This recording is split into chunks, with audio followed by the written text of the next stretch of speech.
Hello, ladies and gentlemen. Welcome back to another great episode of Plan Your Federal Benefits. And today is another questions and answers, and I'm going to share some good information with you about some questions I have received in the last few months. If you're new to this channel, my name is Dallen Haws, a financial planner helping federal employees get the most out of their benefits, retire confident, lower taxes, get the most out of their investments, all that good stuff. So if you're into that kind of stuff, that is what we are all about here. So please consider subscribing and joining this great community. So today I'm going to share with you a comment that I got on one of my articles months back, and I think there's a lot we can learn from it, and I think there is a lot of misinformation about this topic, so I definitely want to dig in. Okay, so let me read it. So he says, "Good morning.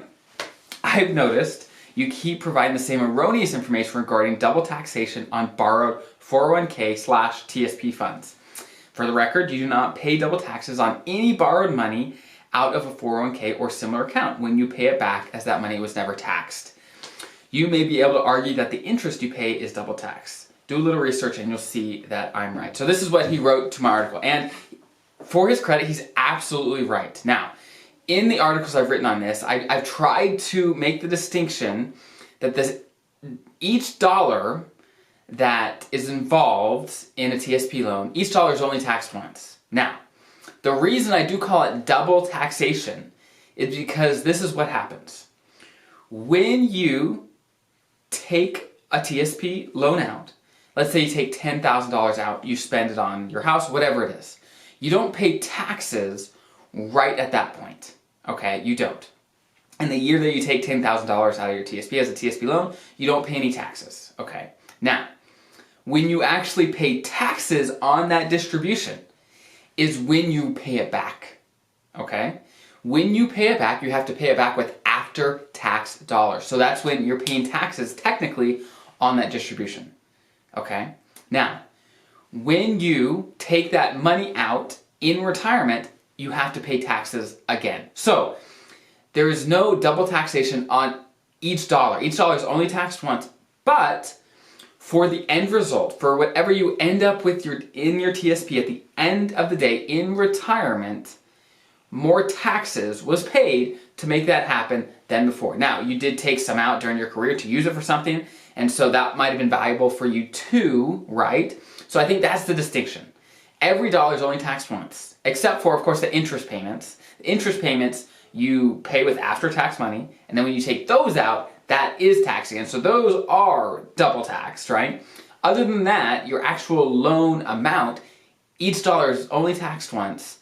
But obviously, if there's other funds that you can use outside of your TSP account, retirement accounts, it is more advantageous to use those most of the time so you can allow your TSP to grow and be there when you need it in retirement. So hopefully I made that clarification clearer this time, and it's a little nuanced, right? There's a few things to think about, and so hopefully that clears it up. So that's the first one. Now, the second question of today is a question I got months back, and this lady had a question about a different article I wrote, and this article is about misconceptions about FERS federal retirement. And one big one is that many people believe you have to have at least 20 or even 30 years of service to be eligible to retire. And this is just not the case. In some cases, at certain ages, yes, you do need 20 years or even 30 years to retire. But in some cases, you don't. So let's go over the eligibility requirements to retire from the federal service as a FERS employee. Okay, so if you have met your minimum retirement age, or that's between 55 and 57, if you have met that, then you do need 30 years of service to retire at that age, okay? Now, once you have reached age 60, all the amount of years that you need is 20 years. All you need is 20 years at age 60, okay?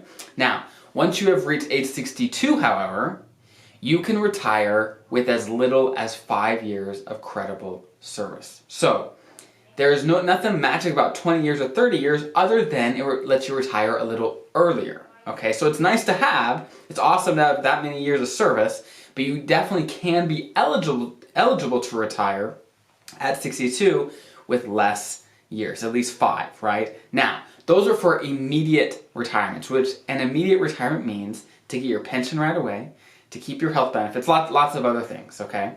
You can use a postponed retirement, a MRA plus 10 retirement, or a deferred retirement, and those are a little different, little nuanced, and lots of little different rules for each one of them, and I've done videos on each one of those types of retirement, but with those, you can actually retire earlier than the ages I just gave you.